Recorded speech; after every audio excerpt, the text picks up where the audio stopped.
कुड़ल में खंड स्तरीय युवा संसद का आयोजन। लोहारू से सांवरमल वर्मा की रिपोर्ट। वीर शहीद बनवारी लाल राजकीय वरिष्ठ माध्यमिक विद्यालय कुड़ल में युवा संसद प्रतियोगिता का आयोजन किया गया। युवा संसद में सत्ता पक्ष व विपक्ष के बीच तीखे सवाल जवाब हुए। प्रश्नकाल के दौरान विपक्षी सांसद कुमारी सविता ने बढ़ती हुई महंगाई पर सरकार को घेरा, जिस पर सत्ता पक्ष लीपापोती तक सीमित रहा। विपक्षी सांसद कुमारी दीपिका ने किसान की दयनीय हालात का सरकार को दोषी ठहराया व सरकार द्वारा किसानों की आय दुगनी करने का वादा याद दिलाया। विपक्षी सांसद कुमारी वंदना ने सरकार की अग्निपथ योजना पर सवाल खड़े करते हुए सरकार को घेरा और अग्निवीर योजना को सरकार व समाज के लिए खतरा बताया, जिस पर रक्षा मंत्री कुमारी नैना ने विपक्ष को आश्वस्त किया कि अग्निवीर योजना युवाओं के हित में है। विपक्षी सांसद कुमारी प्रियांशु ने धारा 370 हटाने के बाद जम्मू कश्मीर के हालात व रोजगार देने के मामले में सरकार से जवाब मांगा। विपक्षी सांसद कुमारी शीना ने नई पेंशन स्कीम बनाम पुरानी पेंशन स्कीम के बारे में सरकार की जमकर खींची की।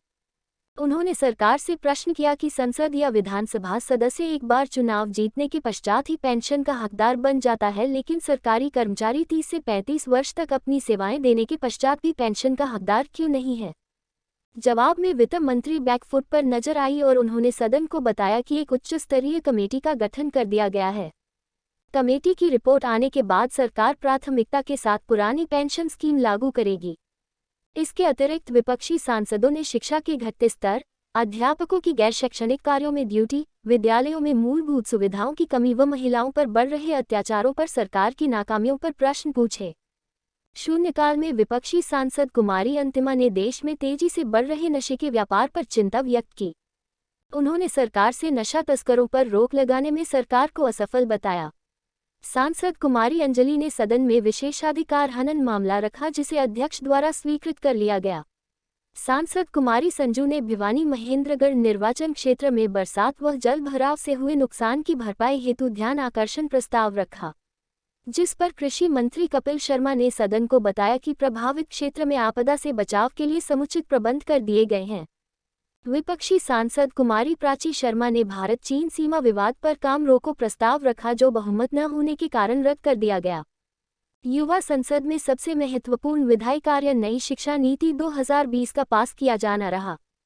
शिक्षा मंत्री कुमारी पूनम ने सदन में नई शिक्षा नीति 2020 प्रस्तुत किया, जिस पर पक्ष व विपक्ष की तीखी नोकझोंक देखने को मिली। सत्ता पक्ष इसे शिक्षा के हित में बताने पर जोर दे रहा था, वहीं विपक्ष ने इसे केवल राजनीतिक एजेंडा बताया। व्यापक बहस के पश्चात सत्ता पक्ष ने अपनी बहुमत की दम पर इसे पास करवाने में सफलता प्राप्त की।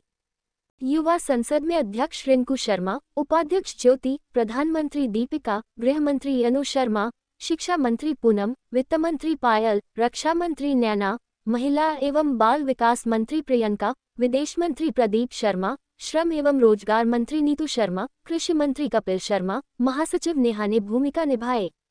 आज की युवा संसद की निर्णायक मंडल की भूमिका में बिरही कला डाइट से डॉक्टर ओम प्रकाश पवार व रोशन लाल उपस्थित रहे।